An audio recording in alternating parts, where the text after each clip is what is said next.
ভেনেজুয়েলায় সামরিক অভিযান চালিয়ে দেশটির প্রেসিডেন্টকে আটকের ঘটনায় বিশ্বজুড়ে সমালোচনার মুখে পড়েছেন ডোনাল্ড ট্রাম্প। খোদ নিজ দেশের রাজনীতিবিদরাও তার এই পদক্ষেপকে অবৈধ আখ্যা দিয়েছেন। যদিও এসব সমালোচনা তোয়াক্কা না করে মার্কিন প্রেসিডেন্ট দাবি করেছেন যুক্তরাষ্ট্রের আন্তর্জাতিক আইন দরকার নেই। বিশ্বজুড়ে যুদ্ধ ক্ষমতায় তার দেশের সীমাহীন কর্তৃত্বের দাবি করেন তিনি। নিউ ইয়র্ক টাইমসকে দেয়া এক সাক্ষাৎকারে ট্রাম্প বলেন, তাকে থামাতে পারে শুধু তারই নিজের নৈতিকতা।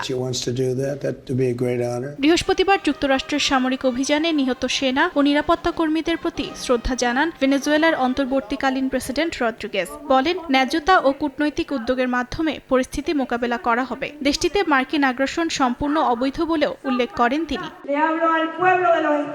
আমি যুক্তরাষ্ট্রের জনগণের সঙ্গে কথা বলেছি। ভেনেজুয়েলার জনগণ একটি পারমাণবিক শক্তির কাছ থেকে এ ধরনের আগ্রাসনের যোগ্য ছিল না। এটি আমাদের দ্বিপাক্ষিক সম্পর্ক ও ইতিহাসে একটি কলঙ্ক হয়ে থাকবে।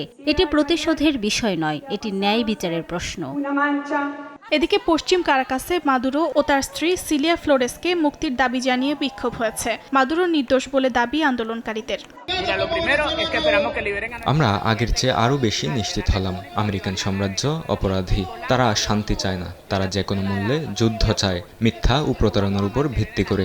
আমরা অবিলম্বে প্রেসিডেন্ট মাদুরো এবং ফার্স্ট লেডি সিলিয়া ফ্লোরেন্সের মুক্তির দাবি জানাচ্ছি।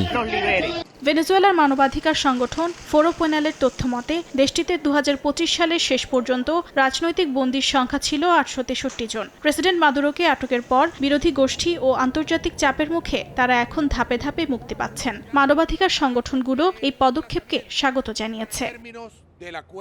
অর্চিতা শেহজিন, সময় সংবাদ।